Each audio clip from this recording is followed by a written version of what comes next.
So what Donald Trump campaign did is they hacked the 2024 election, not in a way that people would think, where they said, wait a second, everyone has a supercomputer in the right-hand pocket. Why are we worried about what CNN is saying or MSNBC is saying? Why don't we win the information war? And then finally, the kicker, they said, why don't we go on the most ambitious, over-the-top, low-propensity voter communication strategy on Theo Von, Joe Rogan, Nelk Boys, Logan Paul, influencer strategies.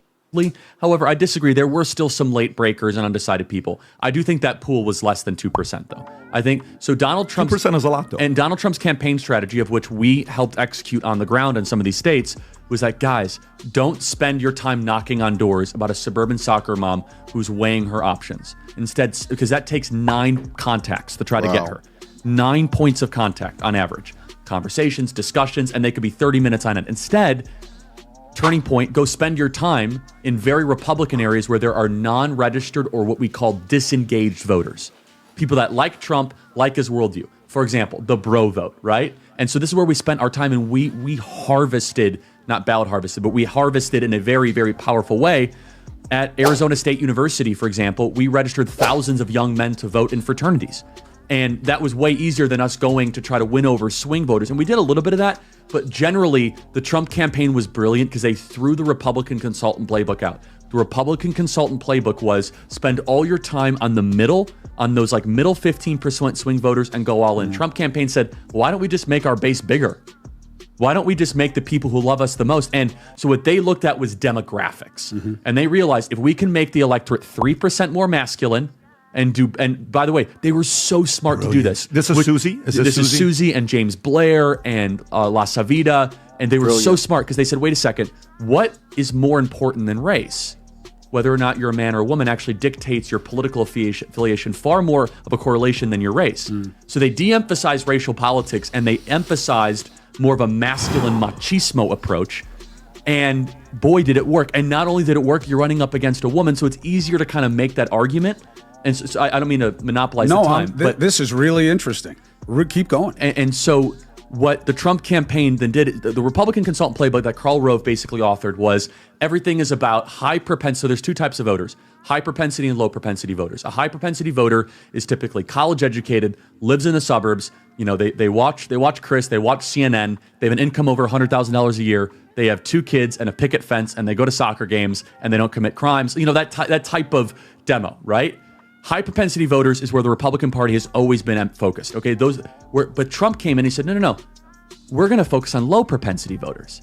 The welder, the electrician, the carpenter, the police officer, or the person that's just not registered to vote. Where I thought that Donald Trump was going to win, and I wasn't as confident as anybody else, okay, was when I started to see the voter registration surge across the country. In the summer before this last summer, new people that were registering to vote were registering at a clip 3-1 versus Democrat. In Pennsylvania, for the first time ever. Wow. In Pennsylvania, for the first time ever, we had every county in Pennsylvania, we were out registering Democrats for the first time ever. Now, mind you, what Josh Shapiro did as governor of Pennsylvania is he put in a thing called motor voter, which means you automatically get registered to vote. They thought that was going to help Democrats. When you get your license. When you get your driver's license. It helped Republicans because of think about who's not registered to vote. It's typically lower propensity voters and PBD. Here's the kicker. Where do these people get their information? Lower propensity voters get information on TikTok.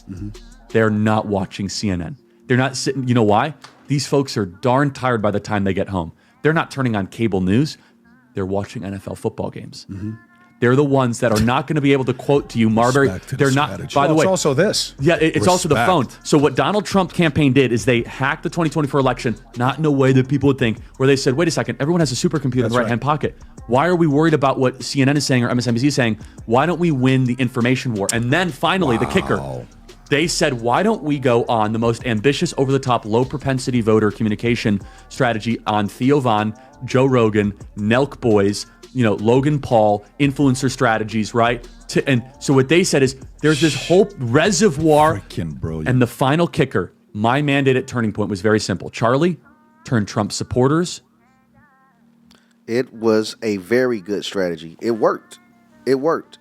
And like I said on my other videos, even when my Fox News appearance, I've been saying that even like Charlie Kirk ended it with, Creators have become the new marketing. They have become the media because people can't trust conventional media. It's a lot easier to trust people that's relatable. But the way that President Trump started focusing on people in counties that were already Republican, it's a bold move. They weren't necessarily trying to flip votes for the first time ever. They've started a new strategy of trying to increase what they already had. They was like, man, we already have people that's willing to vote Republican. We know they're in the areas where they will more likely be Republican. Let's just uptick our numbers in the counties that we have opposed to trying to win other counties. And like you said, it allowed for them to reach more people because there was less conversation. When you're trying to talk to a soccer mom getting off work that's been liberal her whole life, her parents liberal, it takes a whole lot more discussion. It takes a whole lot more visits, which leads to less people being reached on that day span. What they're doing, what they've done, is absolutely brilliant. And the fact that President Trump was focused on upticking the male vote is also brilliant as well. I said, hey, Kamala's going to lose this race because... However, I disagree. There were still... The male vote is upticked. You cannot uptick the male vote and expect to win an election. It's completely impossible. It's completely impossible. When you get men motivated to start voting, it's going to lead to conservative. Hey, it's proven after women gained the right to vote, which is no knock on women, the country leaned liberal. Liberals start winning elections. They didn't have a chance till women had a chance to vote. So just looking at that basic knowledge, they just simply had to uptick the male voter. They ain't make it that hard when you have people like Kamala Harris having campaigners that's having women sign on Susan B. Anthony graves and whatnot. All of these extra things, it upticks the female voter. But if they were able to uptick the male voter, which they did, it was able to uptick the head of the household for a lot of people, which influenced others in the families, etc., to go vote. It was a domino effect. If you influence the man, he might can influence 4 or 5 different people. You influence the woman, she might can influence 2 children and another woman, but a man has an ability to influence everyone just because of the position he plays in his family. He might be the uncle that everyone listened to. He might be the father or the grandfather. The positions are different. So they upticked the male voter and upticked in their counties that they already knew they would win.